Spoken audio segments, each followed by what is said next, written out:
Ang pagsilang kay Juan na tagapagbautismo. Dumating na ang oras ng panganganak ni Elizabeth at nagsilang siya ng isang lalaki.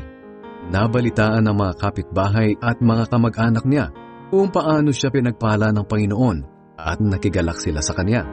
Nang 8 araw na ang sanggol, dumalo ang mga kapitbahay at mga kamag-anak sa pagtutuli sa kanya. Zacarias sana ang ipapangalan nila sa bata dahil iyon din ang pangalan ng kanyang ama. Pero sinabi ni Elizabeth, hindi, Juan ang ipapangalan sa kanya. Sumagot ang mga tao, pero wala namang may ganyang pangalan sa pamilya ninyo. Kaya tinanong nila ang ama sa pamamagitan ng senyas kung ano ang gusto niyang ipangalan sa sanggol. Sumenyas siya na bigyan siya ng masusulatan. Pagkatapos ay sinulat niya, Juan ang ipapangalan sa kanya. Nagtaka silang lahat. Noon din ay nakapagsalita na si Zacarias at nagpuri sa Diyos. Nangilabot ang lahat ng kapitbahay nila at naging usap-usapan sa buong kabundukan ng Judea ang pangyayaring iyon.